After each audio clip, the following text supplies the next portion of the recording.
Well, hello and welcome to Not the Jenny Show on Orange Hat Radio. This is Jenny Stevens, aka the Ukulele Girl, and this show is all about the wonderful musicians I've had the privilege of meeting over just about the last year while the world has been on pause. While we've all been staying safe at home, musical creativity has exploded, and there is a hotbed of activity going on in houses up and down the land, nationally and internationally. Over the next few weeks, I'll be introducing you to some of these artists and bands I've been getting to know lately, and they'll be telling us how 2020 changed the trajectory of their musical careers and what's next for them in 2021. If you'd like to get in touch with the show, you can tweet me at @the_ukulele girl, and don't forget to use the hashtag #NotTheJennyShow, or NTJS for short. This is a pre-record, so I won't be reading your tweets out live on the air this evening, but I can certainly give you a shout out in next week's show. And of course, I'll be responding on Twitter tonight because let's face it, I'm probably on there right now, aren't I? So tweet me at @the_ukulele girl, and don't forget to use that hashtag #NotTheJennyShow, or NTJS for short.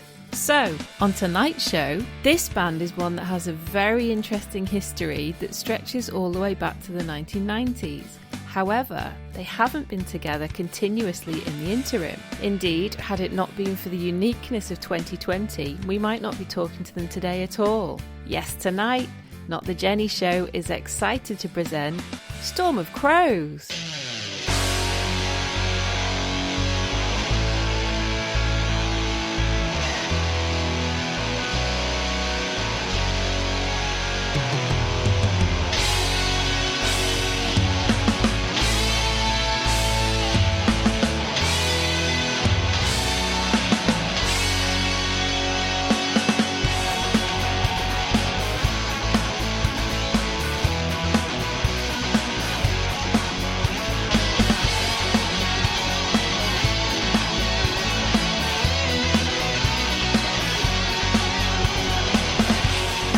You get out my face, I don't wanna hear my lies. There's no time for us no more. Whatever happens here, my time with you is done. I am walking out the door. Words are out of time, I put you out of mind. You're no friend of mine, you're no friend of mine. Words are out of time, I put you out of mind. You're no friend of mine. Our relationship is dead, I have known you since you said words of hate and pain. I can't take this anymore, I am leaving you behind. Gonna start my life again. Words are out of time, I put you out of mind. You're no friend of mine, you're no friend of mine. Words are out of time, I put you out of mind. You're no friend of mine. Where did you go? Girl, I want you.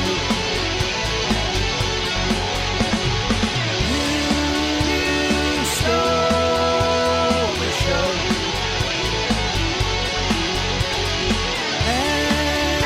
and I love you.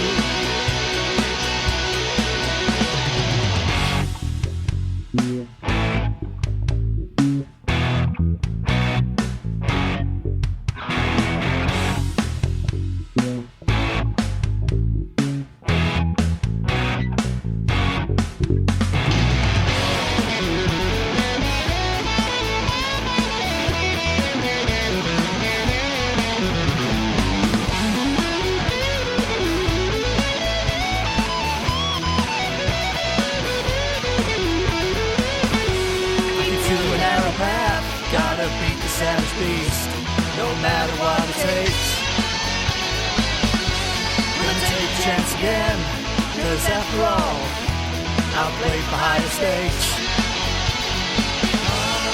Words are out of time, I put you out of mind. You're no friend of mine, you're no friend of mine. Words are out of time, I put you out of mind. You're no friend of mine. Where did you go? Girl,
So, joining me now, I've got 3 boys to play with today. Lucky old me. Please welcome to the show Matt, Paul and Jimmy, otherwise known as Storm of Crows. Welcome to the show, fellas. Hello. Hello. Hello, thank you. So, Paul, where are you? I'm in Manchester at the moment, laid lazily on my sofa.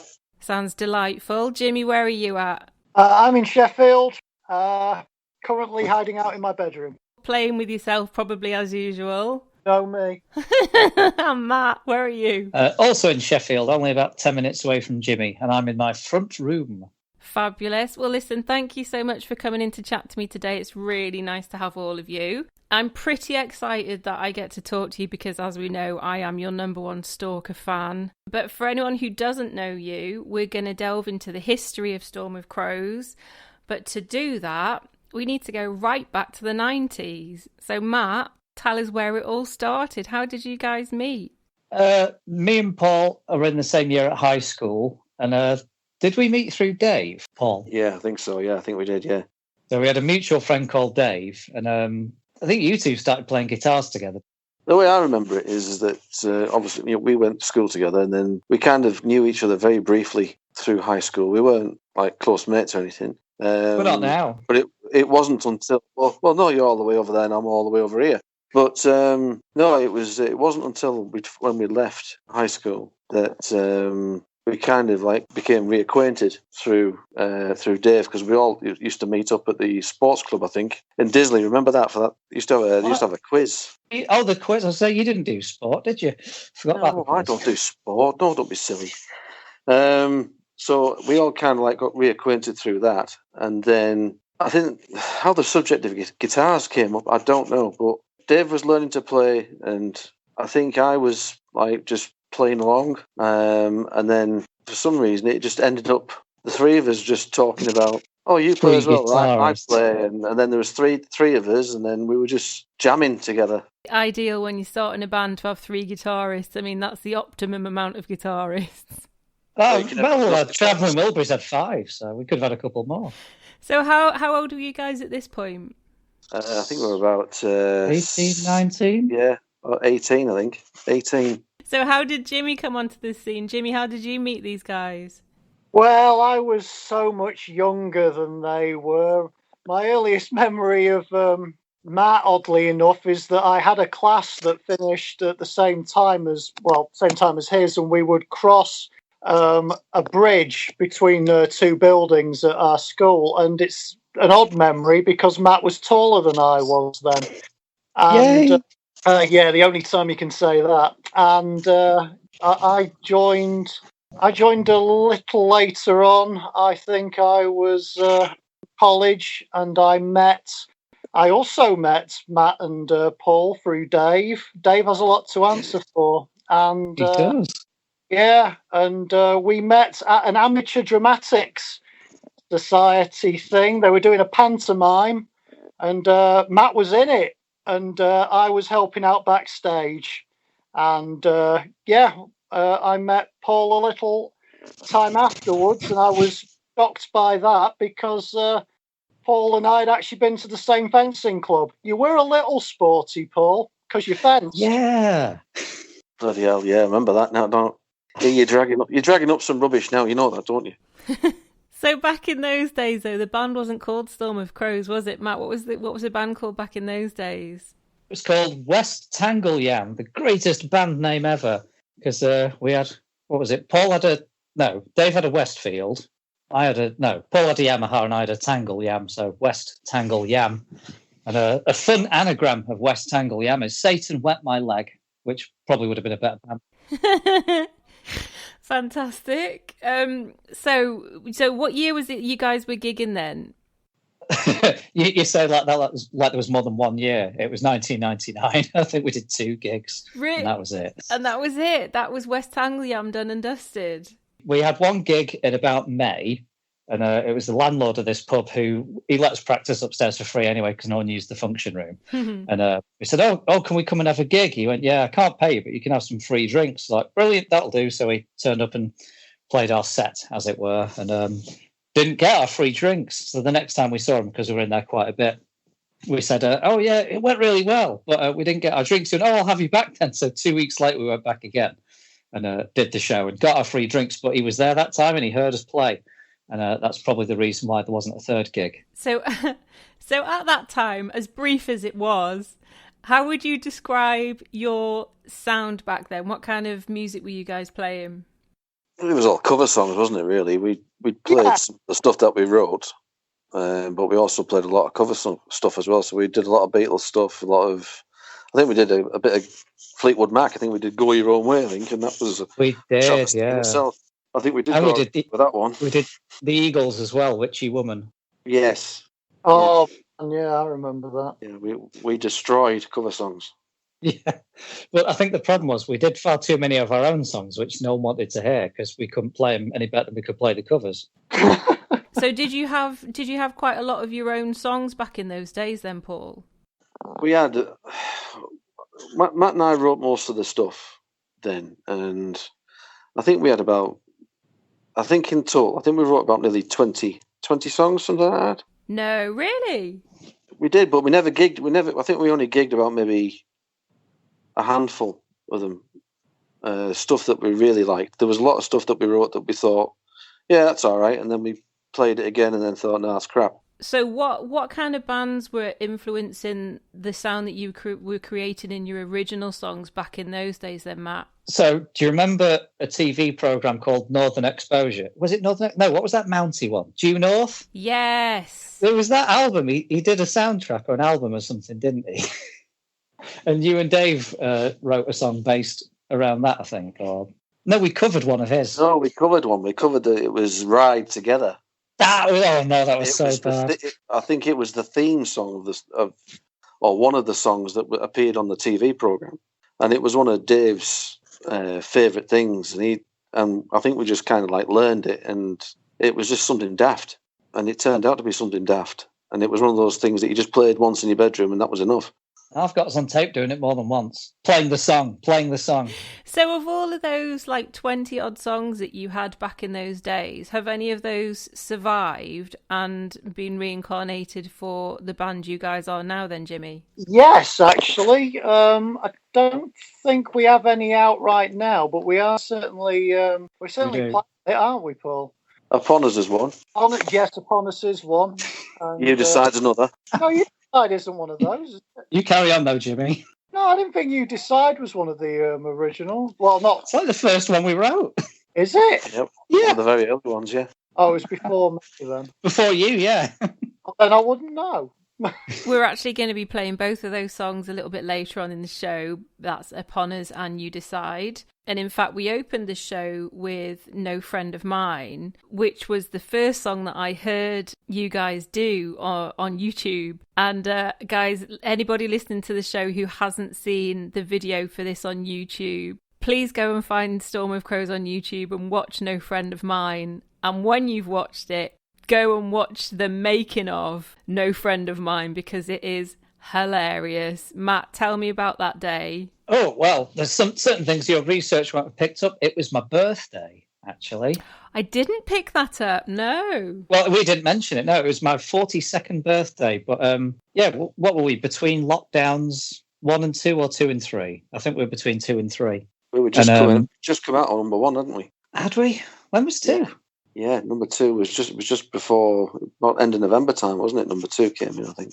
Oh, okay. Oh, yeah, so it was between 1 and 2 then. But we'd done. So Upon Us was the first song we released like with actual professional musicians, and we just filmed the videos in our houses, and then we realised, because you get all the stats on YouTube, that people weren't that interested. They sort of tune out after about a minute or two. So we thought for this new one, we need to make it a bit more interesting. So I just did a bit of research on the internet and found Cowdale Lime Kiln or something in Derbyshire.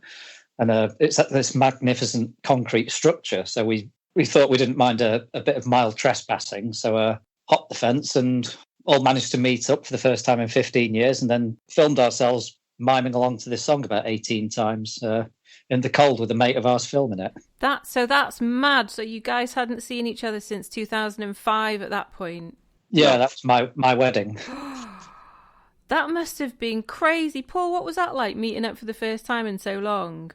I'll be honest with you, I was nervous as hell because there was that much time had passed, and we'd only communicated through Facebook Messenger and things. Really? I was quite nervous because I was worried about as to whether or not we'd go back into the same routine again, or would it go the other way and we'd be like three strangers just stood awkward trying to make conversation. But it wasn't like that at all. The second we got back together again, we just picked up where we left off, and we were taking the mickey out of each other, and the banter was flowing. It was great. It really was. It was good fun. It was good. It was a big relief. You can so tell that by the video, not only the making of, but the actual video itself. Like, I fell in love with you guys when I saw those videos. It was just so good. I absolutely loved it. Jimmy, what was your experience of that whole day? I think Paul pretty much hit it on the head, really.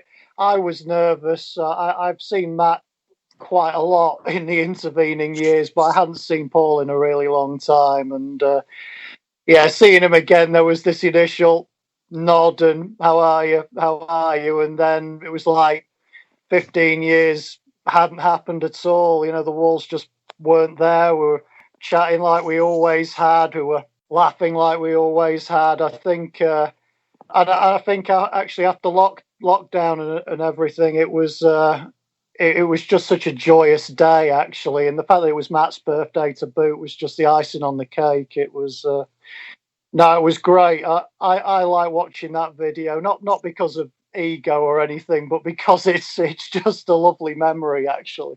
The location's amazing, Matt. Who decided on that location? I just stumbled across it. I think because we're a bit old and decrepit, we had the idea of finding somewhere abandoned. And we were looking at all these abandoned buildings in the cities near where we lived. And then I stumbled across the phrase urban explorer, because you get these people that go into the abandoned places and take photos. And so then I was searching urban explorer Sheffield, urban explorer Buxton. And then I just tried Peak District. And even though I didn't think there'd be a lot to explore, but then this thing just came up and I saw the photos of it. I mean, the video doesn't actually show the scale of this place, these huge concrete columns, because if it did, have been sort of tiny little dots in the distance. So we actually focused just on this tunnel that we stood in front of. But I saw this thing and sent it to the guys, and they were like, "What? No, that's the place. Let's go there." It looked absolutely amazing in the video. I loved it, and I loved the sort of juxtaposition between that structure and the countryside. There was some spectacular tree loitering going on in that video, Paul. Can I just say? Well, I'm quite partial to the odd tree. I'm not a tree hugger by any means, but but no, it was a great day, and it was a hell of a location to go to. It was quite magical, really. Apart from those few bits of questionable graffiti that I hope didn't make it into the video, I never checked. So at the point at which you guys filmed that video, how far into We're Back Together were you? Was it just sort of, let's see what happens? How long had you been back in contact and talking about doing music again together? We were a few months into it at that point. I think it started because I wanted to record some of our old songs, and I've got one from a band that me and Jimmy were in after West Tangle Yam that I always liked. So I did that completely by myself. And at the time I loved it. And then despite my shoddy bass work, now I hate it because I've had time to reflect on just how badly I recorded it. But then I thought, I want to do another song. I enjoyed that. So then I pulled out You Decide. Right. But I thought I can't do the bass on my own. So I got, because me and Jimmy have been in touch the whole time. I didn't ostracize him like we did Paul. So said, Jimmy, come and do the bass for me. So he did. And then we were just putting these on Facebook for our friends. But then we're still friends with Paul on Facebook because we didn't cut him out entirely. But then he said, I'm thinking about recording some of the old ones as well. And I said, I'm thinking of doing another one next. Do you want to come in and join us? So that was about July, August time. So yeah, by the time we recorded No Friend of Mine and then filmed it in October, we were already properly a band. I think we name ourselves. I can't remember when we came up with a name. We did that after we did Upon Us, because once we put we Upon must Us, have done, yeah. Once we'd finished Upon Us, it was like, now what? What we're doing now? Are we going to? And I didn't like to jump to the conclusion because I expected it to be right. That's it, done now, and we've reminisced and we've done one song, and I didn't expect it to go any further than that. And then when the subject came up as to what's the next one going to be, I thought, all right, well, okay, let's carry it on then. And I'm pleased it did, because then we started thinking about, well, we're not going to go back to the name West Anglia, because that was a bit of a stupid name to begin with. But we started looking about ideas for proper names. And I think your dad's band was called Stormcrow, wasn't it? Yeah, in the 70s. Yeah, and wondering as to whether or not as a little bit of a tribute to Matt's dad, because you lost your dad quite well, not recently, but a few years ago. It was one of those things where you just think, well, maybe a little bit of a tribute to him, really, and think, well, Storm of Crows could be a little bit of a tip of the hat to him, sort of thing. So I think we threw different incarnations around that sort of thing, but I think we all three of us settled on Storm of Crows. So you're back together. There's a few songs in the mix. You've got a name, and exciting things are starting to happen. Let's take a little break there, and we'll find out what happened next. But right now, we're actually going to play Upon Us, seeing as how we've been chatting about that song. So here we go. This is Storm of Crows and Upon Us.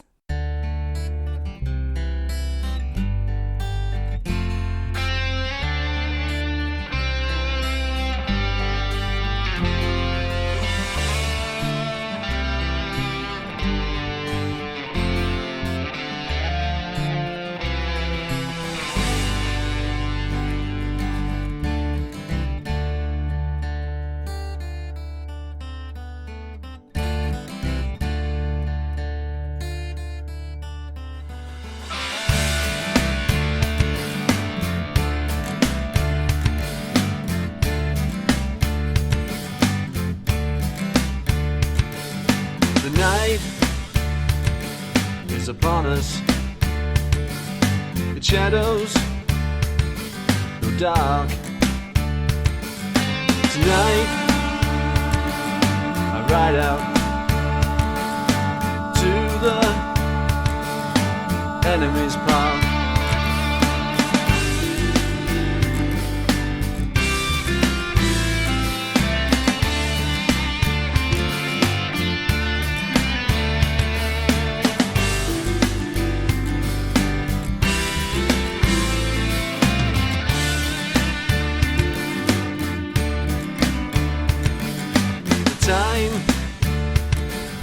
Upon us, no minutes to gain.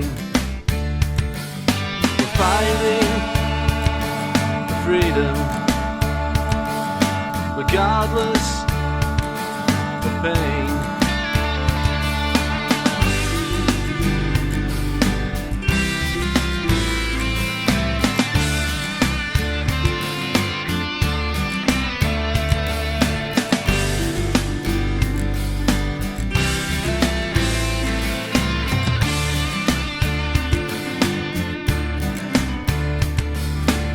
In my hand and a shield upon my back, not knowing if we'll ever come back. Lost in a strange land with my honor at stake, my companions all around, all heroes to make.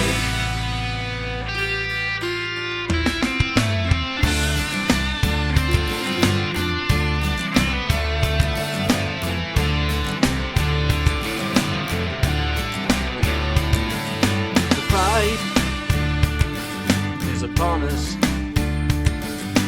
test of our skill, the charging of the warriors to make the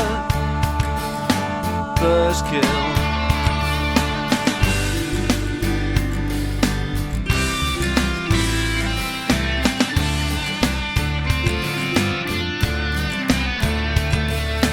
Charging of the warriors to make the first kill.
Fantastic. That's a cracking track, boys. So tell me, it must be pretty difficult for you because you're all separated and spread out now. It must be pretty difficult to get songs together. What does your creative process look like when you're working on a track now, Matt? Well, we have various plans about which tracks we're going to do next, and then we'll come up with one plan and then start working on one song and forget everything else we ever said and then come up with another plan and another plan. But it's often that, well, we've got a couple of songs in the mix at the moment, so I might set down a bit of a guide track and send it out. And at the start of this, Jimmy was coming to my house because he didn't have any way to record at home. So he'd come here and record his bits, and then we'd send it over to Paul and he'd send his bits, and then it'd all come back to me. But as we've gone on, Jimmy's now got his own little bit of gear at home, so he can record there as well.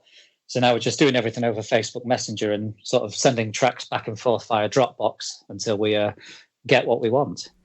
Is it a difficult way of working logistically, Paul, trying to get everything done like that remotely from each other? Time, for me, is a big thing. I mean, I work on the railway, so it's a constant 24-hour job. So I work day and night shifts, and trying to fit that in on top of looking after family and other bits and pieces. You think, I'll have 5 minutes, and Matt and Jimmy both sent me. I've got about maybe 15 tracks here, all waiting to be worked on, plus all the stuff of my own to do. And it's like trying to squeeze bits in here and there, and then send all the information back to them, so Matt can compile it and mix it all. So time is a really big issue for me, certainly, because you're trying to balance, and obviously there's other priorities, things that get in the way. What does your home studio setup look like, Paul? I work off a laptop. So I've got a laptop and I work through GarageBand, and GarageBand seems to have everything that I need to do. There's a few good effects and things, and it can you can hold quite a few tracks on it. And I have a tendency of, when I'm writing my own stuff, I'll just put track after track after track after track after track on there. And the next thing you know, it's bloody huge, and you think, Christ's sake. So it can be quite difficult, but as I say, it's just a laptop, an interface, and a keyboard, and my guitars and things, that are obviously plugged through the interface. But it's nothing extravagant, It's not like I've got a full, studio suite. So, Jimmy, this whole home recording thing is pretty new to you. How is it trying to work on songs now? Yeah, it took me. Well, I think Matt's just been infinitely patient with me, really, because the amount of times I send him things and he'll send me a message back going, I'm sorry, it just doesn't work this time. I don't know what buttons I'm pressing half of the time, but yeah, it's been a real learning curve for me. I have a laptop as well. I have Ableton Lite and a red box that came with it that I plug my guitar into, and I'm able to send bass lines and vocals off to Matt through Dropbox. But I'm the opposite of Paul. I have all the time in the world because I'm furloughed, but I'm just not technologically minded. So Matt usually has to wait an eternity for me to send him anything because I'm just no good at sending it. So Matt, you're doing all the mixing, all the mastering. What's that like for you? It's also a steep learning curve. The mixing's not so bad. I did train as a sound engineer 20 years ago. It wasn't an especially good course, but it gave me enough of an idea of what I'm doing. So, I mean, I don't know if there's a technical way to do it. I just sort of get the drum track and set the level on that, and then get the bass and make sure that's not too loud or quiet, and do that as I bring every track in until I'm done. And then mastering, I basically just stick a limiter on it and wait for the red bars to go away. So probably a few steps missing there from being an actual professional master. That's another area I need to dig into. But even the more recent songs we've done, like No Friend of Mine and Santa's Day Off, are far better than the first ones we came out with. They're now a bit quiet and maybe not as well done as the newer ones. I suppose it's an evolution, really, isn't it? Because over time, your setup changes, your experience changes. So things are going to be evolving all the time. We're actually going to be playing Santa's Day Off next, the song that you just mentioned there. How did that track come about, Matt? I don't know. I don't know if we had an idea to write a Christmas song. I just woke up one Saturday morning with an idea for a song in my head, and it was called COVID Christmas. And I wrote down the lyrics and wrote out this bit of a tune and sent a guide track to the guys. And Jimmy went, "Yeah, that's all right." And Paul went, "No, we can't do that. It's terrible. People aren't going to like that." I did try to make it a bit of a message, like if we just follow the rules, it'll be over a lot quicker. But he was right; it was terrible, so he shelved it. And then the next Saturday, the same thing. I woke up and I just thought of maybe this sort of rock and roll, rhythm and blues sort of thing. And I thought, well, Santa's tired and he decides to have a day off, and he just decides to take off the only day of the year that he works. It's sort of very akin to my dad's sense of humour, so I almost credited him with writing it. But we turned it round in about 8 days. It was really fast. Wow, that is pretty fast, considering that your schedules are all so different. That is pretty fast. Paul, I'm getting the inkling that you're the sobering influence in the band. Is that fair to say? I don't know really. I'll have ideas of where I think it should go, and I'll put that idea down, and then I'll send it back. And majority of the time, it's I like that, but there will be the odd time where it says, "No, that's not what I'm thinking of," and I can be way off the mark. I mean, it's like No Friend of Mine. When I first heard No Friend of Mine, I wasn't 100% keen on that, because when I listened to it, the song was good. It was a good song, but I was looking from, like, what can I bring to it?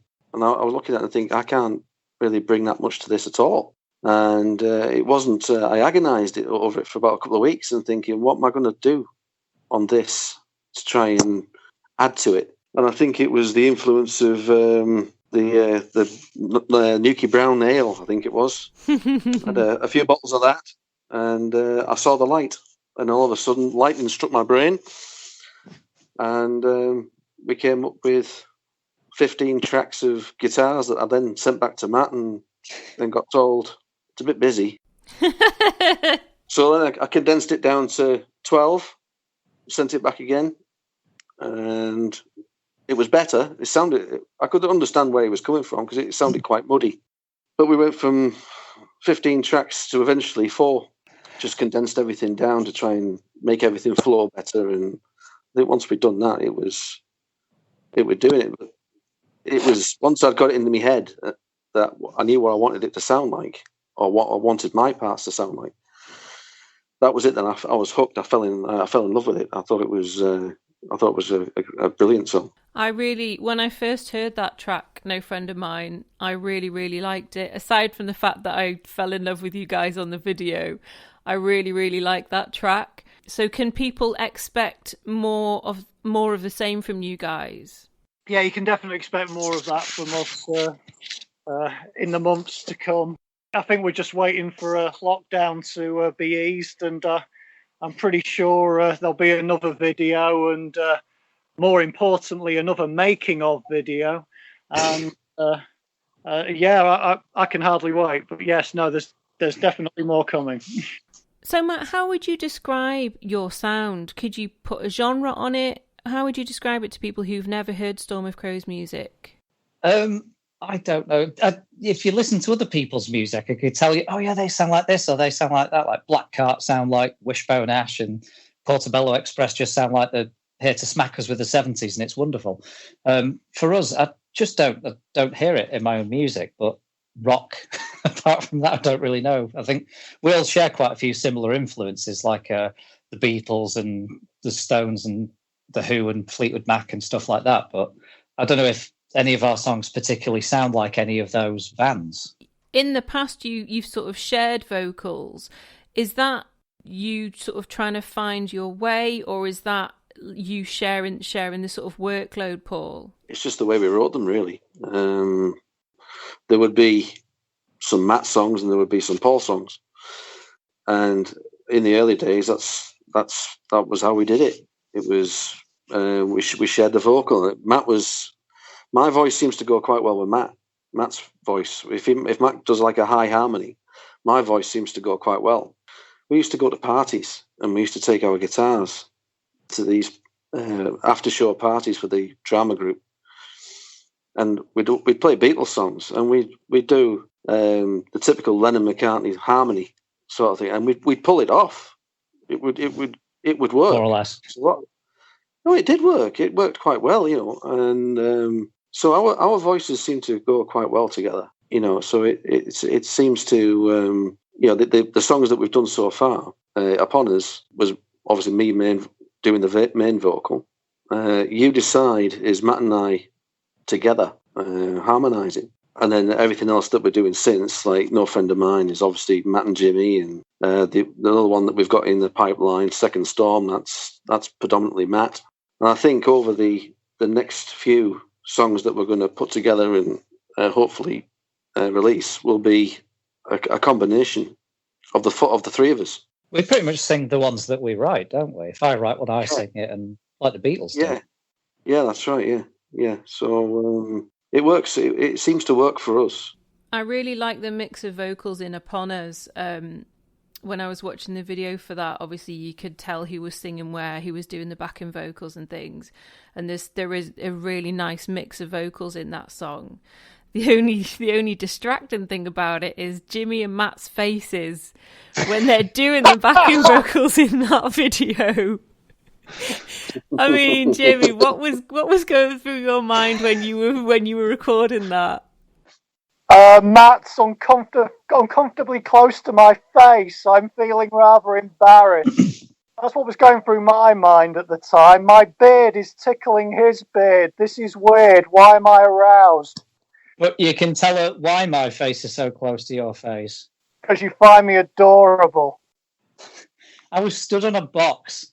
Yes, that's true. No, you weren't.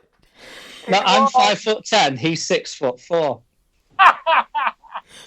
You were stood. Hang on, let's reverse.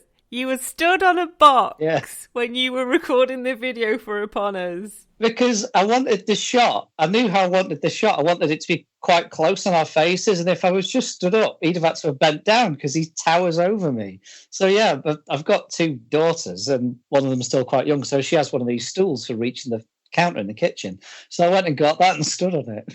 Guys, please go and watch this video on YouTube with the knowledge that when you're watching it, Matt is standing on a box, because that's just going to give it a whole new dimension. You can see it in No Friend of Mine, because we always put Jimmy in the middle, and I'm on one side because I'm left-handed and Paul's on the other because he's a right. But then Jimmy's just like this big long streak of piss between the two of us. So thanks. I need a box. That's hilarious. Speaking of your videos, actually, I watched the video for We Were Free today, and I noticed that in that video you feature a pretty accomplished guest pianist. She must have demanded a pretty big fee for that performance. So this is one of your daughters? My eldest, yeah. She did a fantastic job. I was watching her very closely, and she didn't make it a single mistake. Well, we filmed it 8 times and then chopped together the best bits, obviously. But it was one take. I think it was about her 5th take. Most of the song is all from that one take, so it actually worked out pretty well. Very professional indeed. Yeah, she's good. So we're going to take a little break now, and we're going to play another track from you guys, and this one is Santa's Day Off.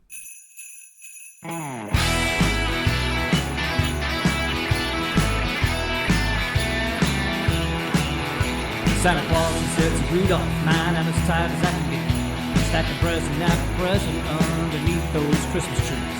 Rudolph thought for just a moment, standing by his water trough. What you really need for Santa is to have a nice day off. Day off? Quiet Santa? What is that? It sounds bizarre. It's when you stay at home, said Rudolph. You don't show that day to the world. Hey man, that sounds fantastic. I know just when I will be. I'm gonna put at my feet my day off this year. Will be Christmas Eve. A day off from Christmas. A day off from spreading that Christmas cheer. There's just one problem, don't you know, old Santa? You only work one day every year. Wait a minute, that Santa said, Rudolph, what about all the girls and boys? What about the Christmas presents? We got a million brand new toys. I hadn't thought of that, said Santa. Do you think it would be unkind But then my dogs are barking. I'm sure just this once they won't mind. Rudolph started to worry of his children losing their smiles. With a trip around the world, he'd be losing those their minds. The elves would be unemployed and no toys they'd have to make. It seemed like the whole world would end if Santa took his break. A day off from Christmas, a day off from spreading that Christmas cheer. There's just one problem, don't you know, Santa? You only work one day every year.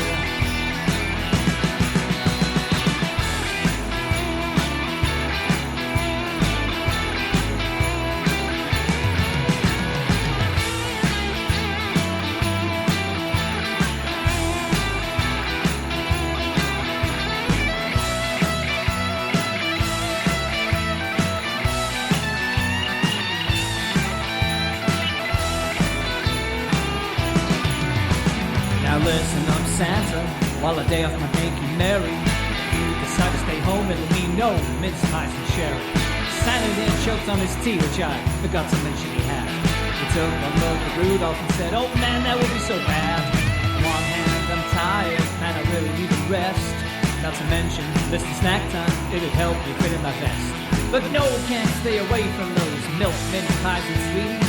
After all, I'll be saving the kids of the world from diabetes. No day off from Christmas, no day off from spending that Christmas cheer. 'Cause I just can't stay away from those snacks I'm gonna eat not fill this year.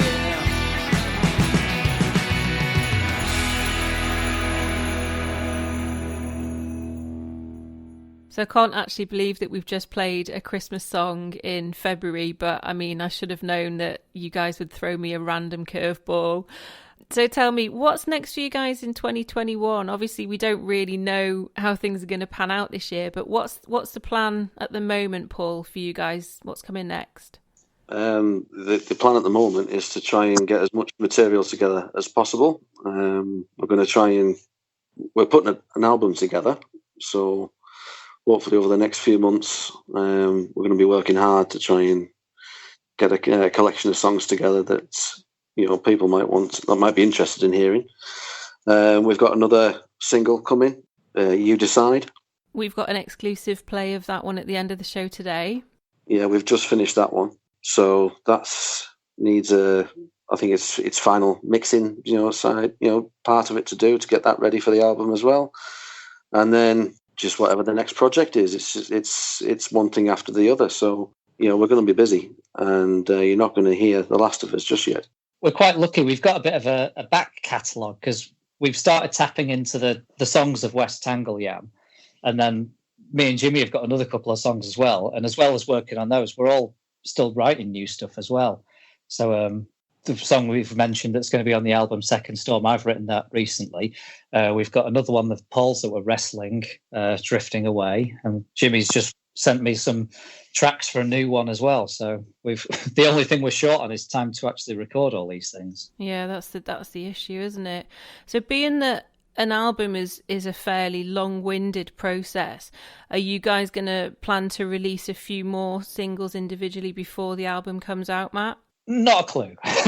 We weren't even planning to release this one until you said, hey, come on a show and have a song ready. Well, all right. I hope we do, because I think it would be good to have a little bit of a sideline. It's very easy to get caught up in recording an album, that sort of thing, and then you kind of like neglect everything else.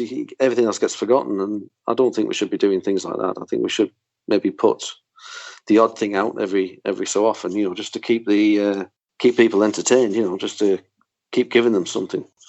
I'll put Jimmy out. He's the odd thing. Put Jimmy out is the what? The odd thing. Paul said put the odd thing out. I'm suggesting you. I mean, it sounds like you've got no shortage of material if all three of you are writing. I mean, I'd say that's quite unusual in a band setup that all of the members write their own stuff. Jimmy, are you working on anything right now? Can you give me an exclusive? I have just finished putting my contributions to a song I wrote called Tides. I've literally just, I hope, finished the vocals today on a pretty heavy rock song called Possessed, which Sounds good, that. I've forwarded to Matt. So when you hear the lyrics for Possessed, when that finally comes out, just know that it was recorded the same day that we were doing the interview for you. Well, that's quite exciting. Can you give me a line from the song of the lyrics? Sing it. No, I'll blow up the microphone. If you're not here by my side, I lose myself, I lose my mind. I like it. It's about me. Yeah, it's a bit of a closet love song for Matt. I only usually put a bass line and vocals to a song, and then I just hand it off to Matt and Paul, and I never really know what I'm going to get back because I just give them carte blanche to do whatever they want. So it's quite exciting for me. They'll give me my song back after I've forwarded it to them, and it's just taken on a life of its own. And I really like that about the songs I've put forward, because it really is that we've all contributed a bit of ourselves to it, really. It genuinely becomes a song written by all of us. So I'm looking forward to what I get back from the songs I've put out.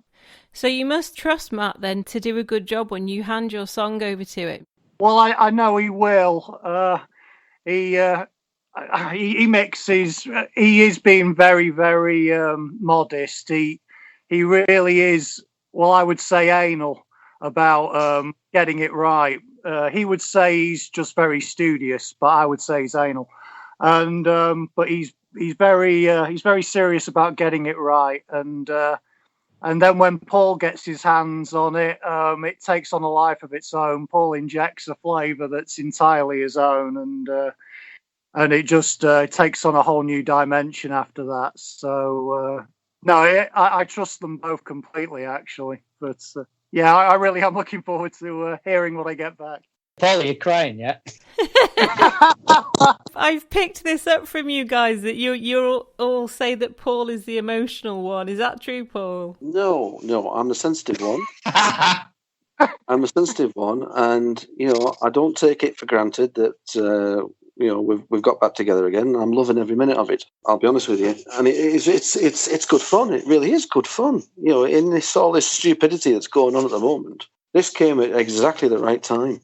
And to reconnect after all these years has meant quite a lot to me. I won't hide the fact. I'm not going to go down the road and say that, my God, I've got tears splashing on my keyboard, as somebody said in our history video. But Jimmy, I think that was Jimmy.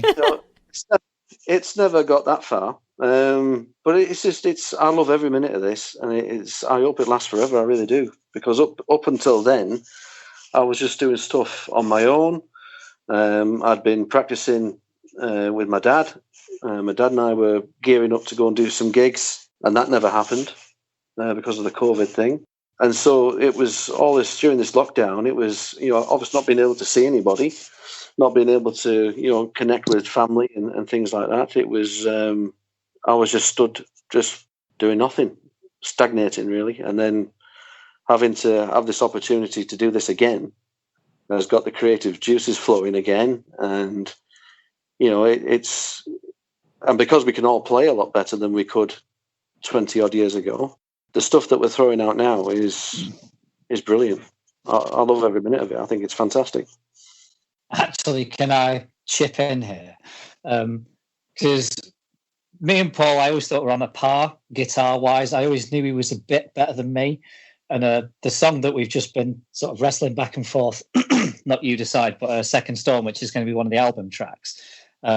We sent it over to him, and then he sent something back, and I was like, no, that's not quite right. I stressed I want one track from you, not 15. So I said, just one bit of guitar, one lead bit of guitar, and he sent something else back, and I was like, no, it's still not quite right. It's still a bit too much rhythm. Put more lead into it. And we went back and forth, and then eventually I sent him a bit. I said, no, a bit like this, and I played my example of it. And then what he sent back was ridiculous. It was just so bloody good. And I always thought he was just a little bit better than me at guitar. And he floored me. It was so good. And I've really built it up now, so I hope whenever this song eventually comes out, you like it. But bloody hell, he's good on it. It's so nice that you can appreciate that about each other. Despite, having known each other for many years, you're not complacent about each other's talent. That's really nice. Well, when we did Upon Us, when they sent me the tracks and stuff for Upon Us, listening to it and then trying to do it how we used to do it when we were kids, I dug out the old effects pedal that I used and tried that, and for some reason it just didn't fit. It didn't fit, and you think, well, now you've got to try and find something that's similar to make it fit. And then it was the drum beat that Matt had put on that song, and when it came to doing the solo part, the build-up in the drum pattern just set me off, and it took me in a different direction to where I wanted to go with it. And it was the same with No Friend of Mine, listening to that over and over and over again and thinking, I don't get this. I don't know where I'm going to go with this. Where am I going to fit? And then coming up, I think Matt has said, just maybe something reoccurring, something that sticks in the mind. And that's where I came up with a riff for that then, because it was just so simple. And then we've done Second Storm, and we've fought over that one. I mean, not literally fighting, but we've sent bits back and forth, and we've had a little bit of musical jousting, if you like.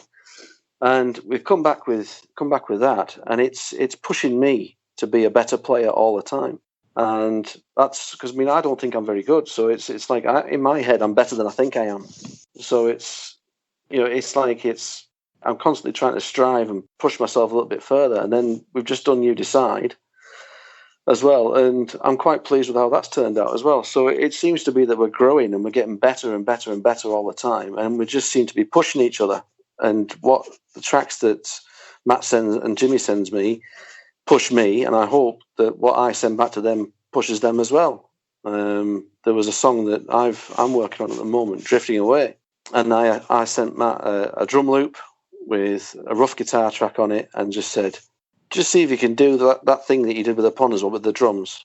And he sent me back a drum track that, where I had the direction in my mind where I wanted to go originally, it was originally going to be all acoustic and quite intricate and all that sort of thing. When he sent me the drum track back with a mandolin track as well, I went in a different direction with that. And that song has now got so big, I've had to put it to one side because it's taken that long to get, to finalize it and to try and consolidate which direction I'm going to go in with that. It's brilliant. You're pushing each other all the time, and it's really, really good fun. It's interesting, isn't it, when you're working in a collective, how you thought a track was going to evolve, it just completely goes off in a different direction, because maybe one person's influence takes it so far, and then the next person takes it and on another step yet again. Matt, how do you do the drums for your tracks?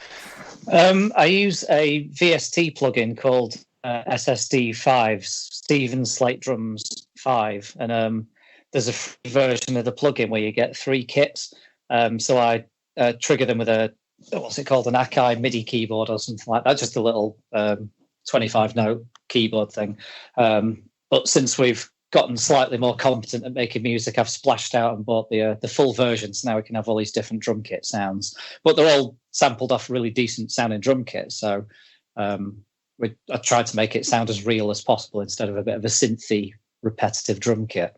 The good thing is you can sort of record a basic line and then just go back in and put in all the fills afterwards, and if you miss a note, you can drag it around and move it. It's probably a perfectionist way of doing it instead of actually having to get it right in the first try. If anyone out there's a drummer, we really do still need a real drummer. Would you like to do that eventually, get a drummer involved? Definitely, I think. Yeah, I think we, not based on our last gigging experience, which was a decades-old disaster, but I reckon, when the world returns to normal, it'd be great to actually go out and play and see if we're any better than we were in the 90s. There we go then, guys. Shout out to anyone in the Sheffield and Manchester area who wants to join the band as a drummer. There's only one thing that you need to have, and that is a wicked sense of humour. Well, that goes without saying. Well, yep. Drum kit be handy too. Well, two things: sense of humour and a drum kit. I've got pots and pans here. We're okay. We're covered. So, Matt, we first met on Twitter when I joined back in December. That's how I came across you guys.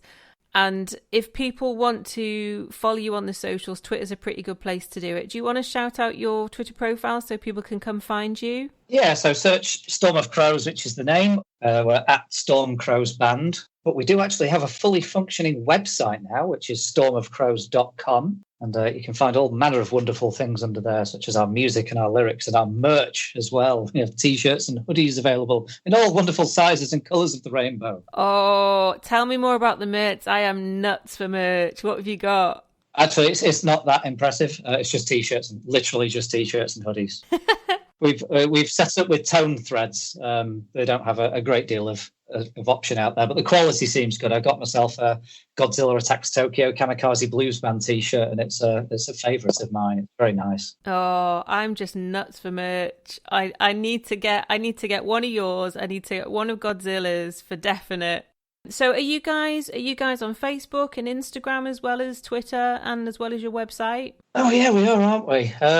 Instagram, I think we're storm.of.crows.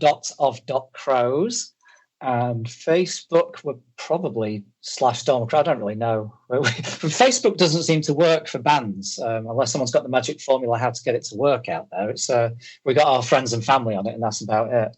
Yeah, we're at Storm of Crows there as well. What's Instagram? What's Instagram? It's the photo one. Oh, okay. Cool. Square photo one. They have to be square, apparently. Oh, all right. Jenny's good at Instagram. Talk to her. She makes little story things, and it's fantastic. Ours hasn't been. I think our last update was literally Christmas Day. It was. Your last thing was your amazing Christmas outfit with your gold dicky bow and your cardigan. Yeah. I mean, that was special, guys. If you haven't been to Storm of Crows' Instagram, go and find them and go and find the Christmas Day picture of Jimmy and Matt. Matt's outfit is something else. So as well as you guys being on the socials, you're on all of the music stores as well. So if people wanted to download any of your tracks, they can find you on iTunes, Spotify. They can stream you. They can download you, right, Matt? Yeah, all of those things. The gramophone and the wireless and the smoke signals. We're on all of them. There we go. You heard it here first. So if you want to download their tunes by Smoke Signal, then you can do so. If anyone manages that, let me know how it goes. Okay, so we're going to actually close out the show with the forthcoming single that we've been talking about, You Decide. So we've got the exclusive first play of that today. So it looks like the 2021 is looking pretty bright for you guys then, Paul. I hope so. It's certainly going to be. It's certainly quite fruitful for material, but I think we can't wait for this COVID lockdown stuff to lift, because the real magic is getting out there playing live, and I think that's something that all three of us would love to do as soon as possible. I certainly would.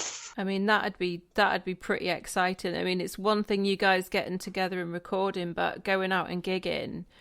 That'd be amazing. Can you see that happening in 2021, Jimmy? If we get out of lockdown, there's nothing I'd like more. Oddly enough, I don't think I'd feel nearly as terrified of playing live as I do recording. There's something very straightforward and easy about a live gig, I think, than having to figure out how this bloody computer works. But I would love it if that happened. I'd certainly be up for that, yes. Well, watch this space, guys. You will be the first to know if Storm of Crows decide to go out and gig, because I will be in the front row and I will be telling everybody about it. Thank you guys so much for coming and chatting to me today. I've really enjoyed getting to know you a bit better. I'm sure everyone else has as well. And Matt, on next week's show, I've got two guys who I know that you're very fond of. That's Fenderline. And I just wondered if you might have a question for them. I want to know how they do it. How long have they been going? Because what was that deal we bought on Bandcamp last week? A tenner, and you get 4 albums worth of stuff: the vinyl, the double album, and then the album that came before that. So I've got a mountain of tracks. So I think for us to put together that many tracks, it'd take us, I don't know, about 20 years. So I'm guessing that's how long. But how long have they been going? There we go. I will put that to Fenderline next week then. Well, thank you guys so much, Paul, Jimmy and Matt from Storm of Crows, for joining me today. It's been a laugh chatting to you all. We are going to play out with You Decide. And Matt, I would give you the final word. Fish sticks. I mean, did we expect anything else, guys? Did we really? Go and see them on Twitter and go and find them on iTunes. You will not regret it. So this is Storm of Crows and You Decide. See you on the socials, boys. Bye. Bye-bye.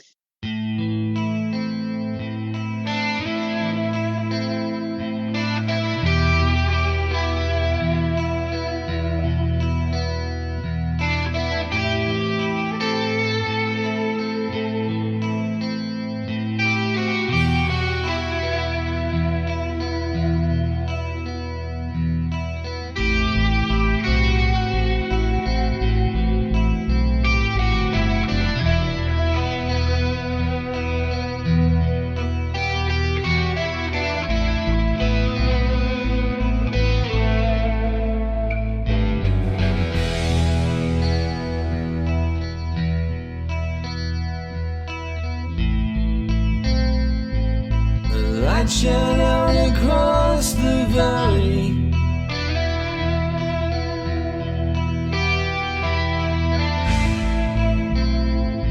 Shone brightly like the midday sun.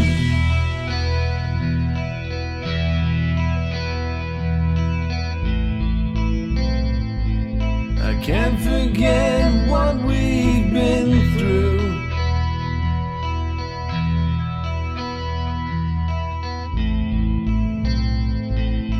You're the only one.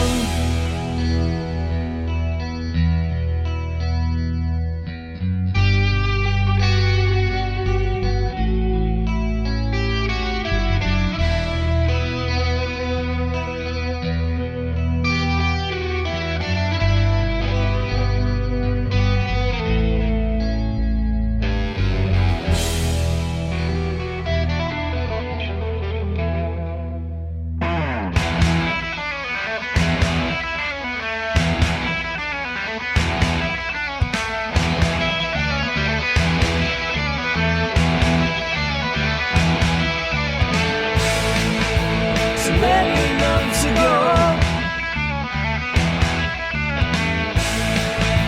you made me love you so. But now you walked out the door. But you always come back for more. I'm feeling fine now. Things are going my way now.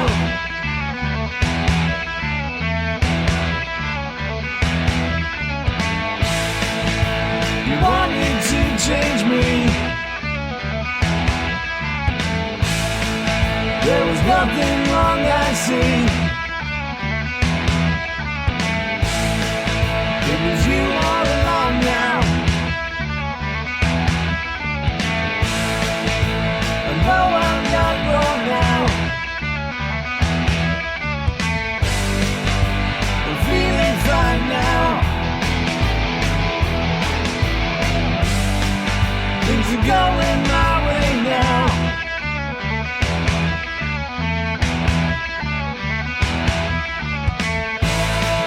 Well, I've never had this much freedom before. I got my first taste and I always wanted more. I need another chance to get out of this place, to start my life fresh with no disgrace.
Oh, so there goes Storm of Crows. What lovely fellas. Why don't you head on over to Twitter and see them, say hello, give them a follow so you can keep up to date with what they're doing musically. You'll find them at Storm Crows Band. And as we said, you can stream and download their music on all music platforms, including Spotify, iTunes, and all the usual stores. Well, that's all we've got time for today. Thank you for joining me for this episode of Not the Jenny Show. I hope you've enjoyed it. Next week on the show, my guests will be Ashley and Paul of Fenderline. So get your questions into me on Twitter at @the_ukulele girl. And don't forget to use that hashtag Not the Jenny Show, or NTJS for short. And I'll do my best to put them to Fenderline next week. So it's goodbye from me, Jenny Stevens, aka the Ukulele Girl, and goodbye from Orange Hat Radio. I'll see you on the socials.